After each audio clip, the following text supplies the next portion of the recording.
And while social attitudes towards sex before marriage have radically changed, those relating to extramarital sex after taking vows haven't budged an inch. Infidelity is still a major cause of relationship breakdown. Monogamy has stood the test of time, but rather than be one permanent lifelong structure, it's rather been hewn into a sequential and transitory expectation. That is, being faithful to the person you are with at that moment, rather than ensuring that your first partner is also your last. Marriage statistics back that up. The average age of people getting married has shot up since the 70s, from 23 back then to 38 for men and 36 for women today. A trend largely at odds with female fertility, but betraying a cemented social consensus that fidelity is still the holy grail, even if we're taking a lot longer to commit to commitment. Throughout history and around the world, marriage established itself as a social and political tool, rather than a romantic one. Tribes intermarried offspring to secure peace. Kings betrothed princes to princesses. In fact, right up until the fin de siècle, anyone reading Austen or Bronte understands that marriage was often more about class, financial security and lineage, rather than love. Even our own royal family had issues with divorce right up until the 1980s. Times are changing, and rapidly. The two world wars ushered in perhaps the greatest tipping point: feminism. Women were needed on the front lines, in factories and on farms, removing them from the kitchen and recalibrating marriage beyond a construct of mutual convenience between men and women to something anchored in romance, choice and ideals, vested in expectations often impossible to meet.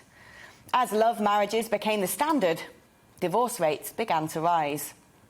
At the start of this millennium, it feels as though we are once again in flux, hanging on to the remnants of last century's mores while transitioning to something entirely new that perhaps we are neither ready for nor capable of.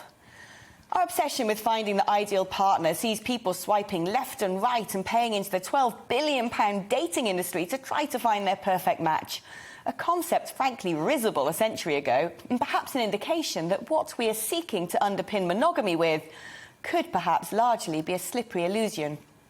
Rather than trying to construct a concrete nuclear family, we're now endlessly trying to complete ourselves by seeking our other half, a project that for many is doomed to failure. Social norms are changing in a world that has pivoted towards individualism and instant gratification, and away from organised religion and Victorian concepts of chastity. More people are entering open relationships, polyamory and polygamy, or long-term celibacy or singledom. In truth, it can feel like the established expectation of monogamy is actually at odds with the modern world. So why do we still cling to it? Is there a biological, sociological or psychological imperative baked into the human condition? After all, despite many world religions openly advocating polygamy in ancient texts, culturally around the world, the paradigm of a happy husband and wife has become an international norm. But is the normative normal? Are humans really adapted to mate for life? As we become more multicultural, we have also opened the door to relativism.